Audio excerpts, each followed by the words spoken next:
श्रीराम जय राम जय जय राम। श्रीराम जय राम जय जय राम। श्रीराम जय राम जय जय राम। அக்கம்பனன் என்னும் அரக்கன் ராவணனிடம் ஸ்ரீராமரின் வீரத்தை பற்றியும் லக்ஷ்மணரை பற்றியும் சீதாதேவியை பற்றியும் கூறுகிறார்.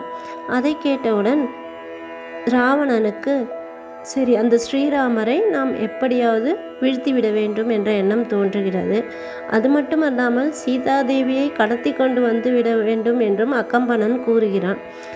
இதையெல்லாம் கேட்டுக்கொண்டு ராவணன் மாரீச்சன் என்னும் அரக்கனிடம் செல்கிறான்.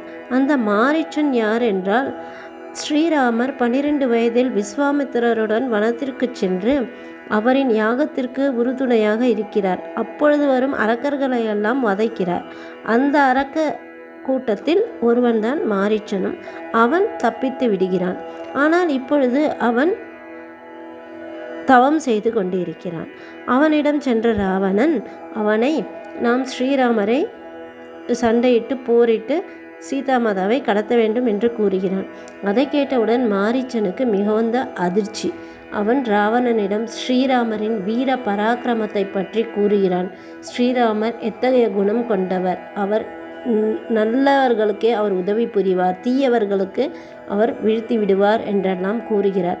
உனக்கு நல்லவர்கள் யாரும் உன்னை சுற்றி இல்லையா? உனக்கு நல்லது கூறுவதற்கு யாரோ உனக்கு தவறாக இவ்வாறு கூறுகிறார்கள். உன்னுடைய தோல்விக்காகவும் உன்னுடைய வீழ்ச்சிக்காகவுமே கூறியிருக்கிறார்கள். ஸ்ரீராமரிடமெல்லாம் நாம் போய் சண்டையிட முடியாது என்றெல்லாம் ராவணனுக்கு அறிவுரை கூறி திருப்பி அனுப்பிவிடுகிறான். ராவணனும் மாரீச்சன் பேச்சை கேட்டு சரி என்று திரும்பி வந்து விடுகிறான். அப்பொழுது அங்கு வந்த சூர்பனகை மூக்கறுப்பட்டு காதறுப்பட்டு இருப்பதைக் கண்டு மிகவும் வேதனைக்குள்ளாகிறான் ராவணன். பிறகு நடந்தவற்றையெல்லாம் இவள் கூறிவிட்டு சூர்பனகை சீதா மாதாவின் அழகை பற்றி கூறுகிறாள்.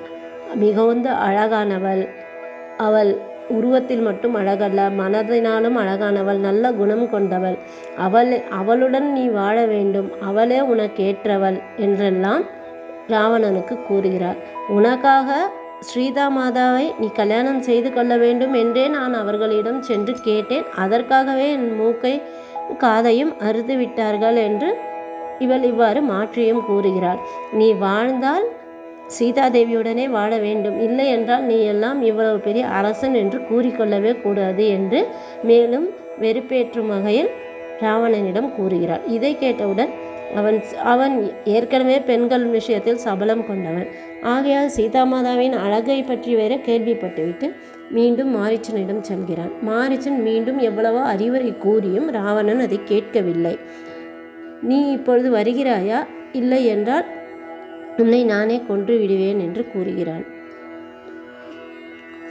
அதை கேட்டவுடன் மாரீச்சன், இப்பொழுது இன்று எனக்கு ராமரால் சாவு வரலாம், நாளை உனக்கு ராமராலேயே சாவு வரும் என்று கூறிவிட்டு வேறு வழி இல்லாத காரணத்தால் இவன் கூறிய ஐடியாவின் பேரில் இந்த மாயமானாக செல்வதற்கு ஒத்துக்கொண்டு போகிறார்கள்.